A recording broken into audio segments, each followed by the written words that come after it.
और welcome back everyone. बात करेंगे टीसीएस शेयर के बारे में। देखिए टीसीएस शेयर में आज के ट्रेडिंग सेशन में फिर से हमने हल्का सा डाउन साइड का मोमेंटम देखा। कल के ट्रेडिंग सेशन में वही तेजी और लास्ट ट्रेडिंग सेशन में यानी लास्ट टाइम पर हमने देखा डाउन साइड का मोमेंटम।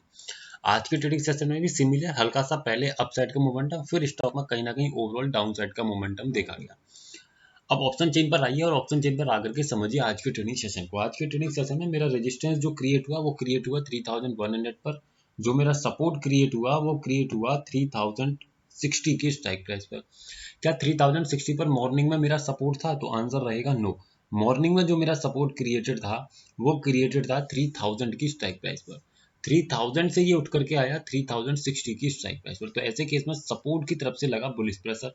रेजिस्टेंस मेरा स्ट्रांग है तो रेजिस्टेंस का प्रेशर हो गया न्यूट्रल। मतलब रेजिस्टेंस अगर मैं देखूं तो रेजिस्टेंस मेरा कैसा हुआ? स्ट्रांग। तो ऐसे केस में मैक्सिमम स्टॉक जा सकता है कहां तक? 3100 तक।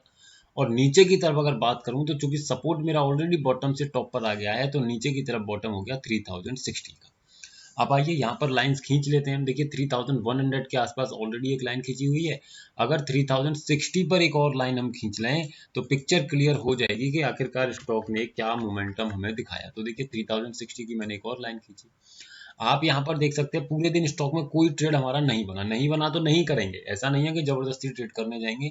स्टॉक आता है कितने बजे? स्टॉक आता है लगभग 2 बजे के आसपास। कौन से स्ट्राइक प्राइस पर? यानी कि इसी लेवल पर 3060 पर, अपने सपोर्ट पर आने के बाद यहाँ से ऊपर चला जाता है। और इतना लेट तो मैं आपसे कहूँगा कि आप ट्रेड ही मत कीजिए। अगर आप कर भी रहे हैं तो ऐसे केस में आप 2:30 बजे एग्जिट कर जाइए। आफ्टर 2:30 PM आपको स्टॉक में किसी भी ट्रेड में नहीं रुकना चाहिए।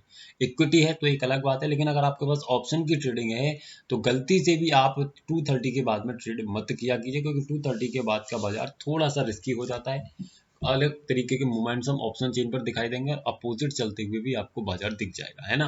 तो ये इतना तो आप समझ सकते हैं कि अगर आप लेवल्स को देख रहे हैं तो आपको बीच में कॉल एंड पुट करने की जरूरत नहीं है। प्रॉपर अपने लेवल का वेट कीजिए, मिल जाए तो ट्रेड कीजिए, अदरवाइज मत कीजिए। आने वाले ट्रेडिंग सेशन में सिमिलर सपोर्ट एंड रेजिस्टेंस को निकालिएगा और उसी के अकॉर्डिंग लाइंस खींच करके बैठ जाइएगा। अगर सपोर्ट पर मिल जाए तो खरीदारी कीजिएगा, रेजिस्टेंस पर मिल जाए तो बिकवाली कर सकते हैं, लेकिन लेवल्स को समझते हुए। अगर आपको किसी भी स्टॉक के बारे में क्वेरी है तो इस नंबर पे व्हाट्सअप करके पूछ सकते हैं, और हमारे व्हाट्सअप चैनल पर अगर आप जुड़ना चाहते हैं तो जुड़ सकते हैं, जिसका लिंक आपको नीचे डिस्क्रिप्शन में मिल जाएगा। Thank you so much sir for watching the video.